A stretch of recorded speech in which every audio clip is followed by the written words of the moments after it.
오늘 야고보서에 대해서 잠깐 나누고자 합니다. 야고보서를 쓴 사람은 자기 자신을 주 예수 그리스도의 종으로 이렇게 소개하고 있습니다. 하지만 이 야고보라고 자기를 얘기한 이 사람은 사실 주의 형제, 그러니까 예수님의 동생 야고보를 말하는 것입니다. 그래서 본문 1절에 기록된 대로 야고보서는 이제 로마 제국에 속한 지역에 흩어져 있는 12지파에게 보낸 편지입니다. 이렇게 흩어진 유대인들은 사울의 핍박과 스데반의 순교 등으로 예루살렘에서 쫓겨난 후에 각지에 흩어진 유대인들, 그 중에서 유대 그리스도인들을 이야기하는 겁니다.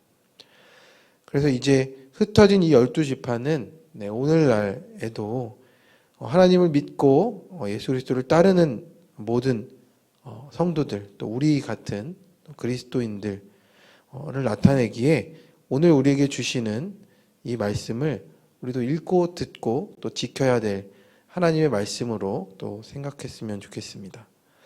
그래서 이 편지는 이제 신약에서 가장 일찍 쓰여진 책으로 이렇게 보여지는 겁니다.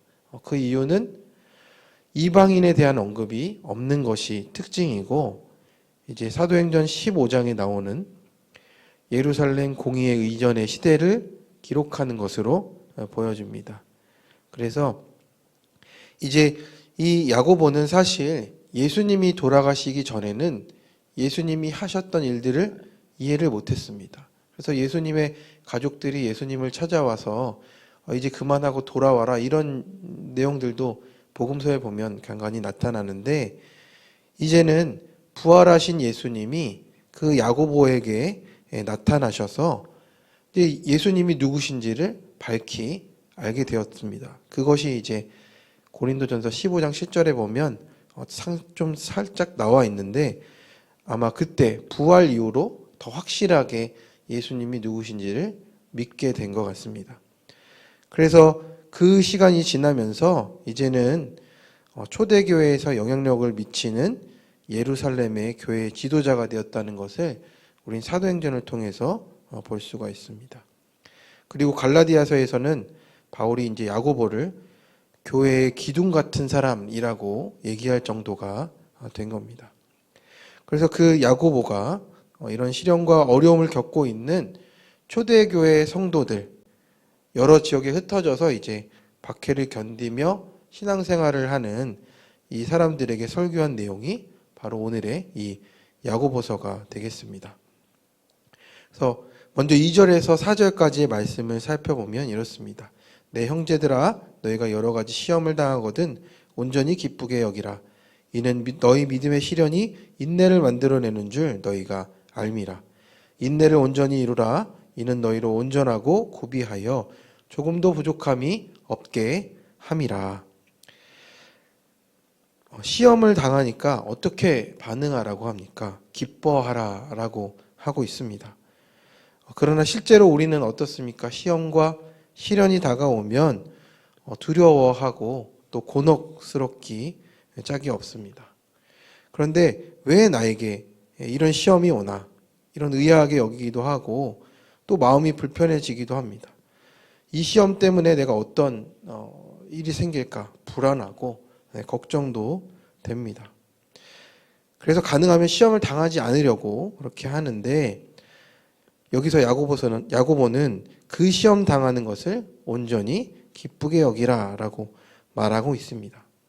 그래서 여기서 온전이란 말은 억지로 하거나 마지못해서 기뻐하라는 것이 아니고 전적으로 기뻐하라 라는 말로 쓰여지고 있습니다. 그 이유가 무엇입니까? 그 뒤에 살펴보니까 믿음의 시련이 인내를 만들어내고, 인내를 온전히 이룸으로써 우리가 온전하고 구비해서 조금도 부족함이 없게 하시려는 하나님의 뜻 때문에 그렇다라는 겁니다. 이 초대교회의 로마의 박해가 심해지니까 또 유대인들의 박해도 더 심했죠. 그러니까 이 상황에서 믿음을 지켰던 그 성도들에게 이 인내와 그 모든 것을 온전히 이루어 가라고 말씀하고 있는 겁니다. 그래서 그 시대의 믿음의 성도들은 순교를 당하기도 했고, 우리나라에서는 이제 일제강점기 이런 시기에 주기철 목사님 이런 믿음의 순교자들을 살펴보면 그 삶에서 무엇이 나타났습니까? 온전한 인내가 나타났다라는 겁니다.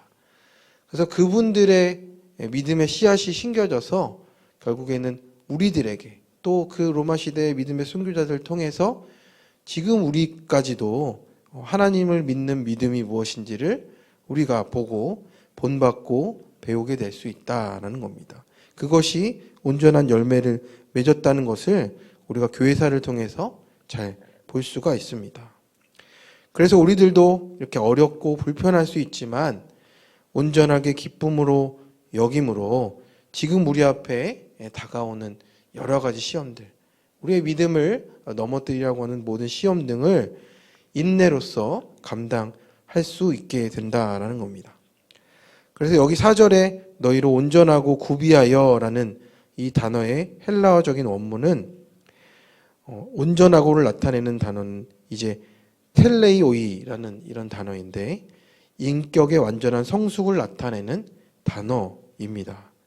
그리고 또 구비하여라는 단어는 홀로클레로이라는 단어인데 결핍이 없이 완벽한 또 온전한 이런 뜻을 가집니다. 그러니까 또 온전하고 온전해지라라는 말이 되는 겁니다. 그래서 이 모든 과정을 통해서 성도는 그 인내로 성숙함에 이르게 된다라는 겁니다. 그래서 오늘날은 어떻습니까? 우리가 인내가 많이 부족합니다. 불편한 것 참지 못하고 빨리 안 되면 바로 불평하고, 근데 그것이 우리의 실제적인 삶의 모습이 아닙니까? 그런데 하나님은 우리에게 기뻐하시는 것은 우리가 그것을 인내를 온전히 이루어가는 것을 기뻐하신다라는 겁니다. 그래서 여기서 나타난 인내라는 헬라의 원어는 휘포모네라는 단어인데 이것은 어떤 뜻을 가지고 있냐면 확고부동, 불변이라는 뜻이 됩니다. 그래서 확고하게 그 불변함을 지키고 있으라라는 말로도 우리가 이해할 수가 있는 겁니다. 그리고 이제 그 인내 위에 어떤 것을 말하고 있습니까?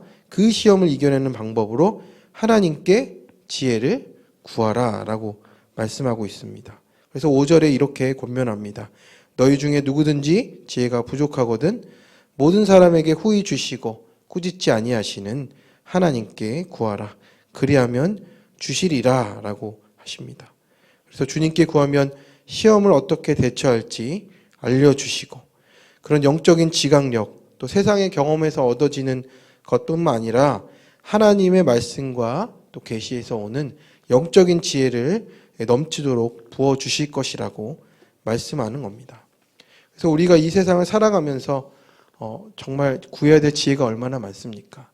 그래서 우리가 이 말씀을 붙잡고 후히 주시고 꾸짖지 않으시는 하나님께 나아가서 이 시험들을 이겨낼 지혜들을 얻으시는 우리 모든 성도님들이 되시기를 바랍니다. 그래서 이렇게 지혜를 구할 때 또 한 가지 중요한 것이 있습니다.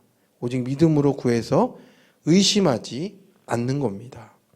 그래서 두 마음을 품어서 정함이 없는 삶의 상태가 아니라 하나님이 온전히 주신다는 그 믿음을 가지고 흔들리지 않고 살아가도록 오늘 말씀하고 있는 겁니다. 하나님과 세상을 오가면서 두 주인을 섬기는 사람으로 변덕이 많은 사람으로 사는 것이 아니라 하나님을 의지하고 간구하면서 그 마음이 흔들리지 않는 그런 마음의 상태가 되는 것이 우리에게 정말 중요한 시대를 우리가 살고 있습니다. 그래서 결국엔 주님과 함께 견뎌내고 이것을 가지고 의심 없이 하나님께 간구한 바를 응답받는 우리의 삶이 되기를 바랍니다.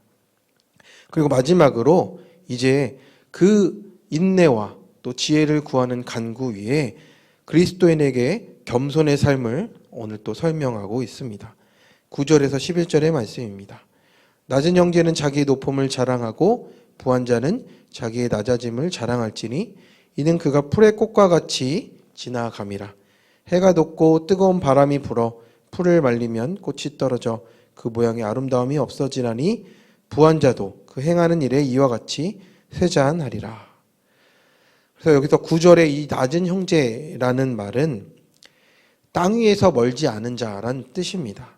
요즘 말로 하면 흙수저, 또 밑바닥 인생을 얘기합니다. 그래서 경제적인 가난뿐만 아니라 배운 것도 없고 내세울 것도 없는 이런 종이나 노예 같은 수준의 사람을 이야기하는 것인데, 이런 자랑할 것이 없는 사람을 향해서 자기의 높음을 자랑하라고 말합니다. 참 아이러니하지 않습니까? 그런데 이것은 이 땅에선 자랑할 것이 없지만 영원한 생명을 얻은 하나님의 자녀의 신분을 얻었고 이 천사도 흠모하는 이 복음의 진리로 거듭난 성도됨을 자랑하라라는 겁니다. 그런데 반대로 부한 자는 눈에 보이는 세상의 것으로 자랑하는 것은 어리석고 불쌍한 일이라고 반대적으로 말하고 있는 겁니다. 그래서 이 세상의 부유함을 자랑하지만 결국에는 이 꽃과 같이, 이 꽃이 떨어진 같이 아름다움이 사라져 버리고 쇠잔한 일이 될 것이라고 이렇게 말하고 있는 겁니다. 그래서 결국에는 이 세상의 것에 의존하고 자랑하는 삶이 아니라 오히려 자기의 낮아짐을 자랑하고 이제 그 삶 속에서 우리는 하나님 앞에 둘 다 겸손하라라고 말씀하고 있는 겁니다. 그래서 이런 가르침을 받았던 초대교회 안에서는 이 빈부와 기천과 이제 이런 모든 것들의 차별이 없었다라는 겁니다. 그것이 어떻게 이루어졌습니까? 복음 안에서 그랬다라는 겁니다. 그래서 이렇게 하늘의 시민권을 가진 성도답게 하나님 앞에 겸손하게 살아갈 것을 이렇게 오늘 본문에서 마지막으로 말하고 있는 것입니다.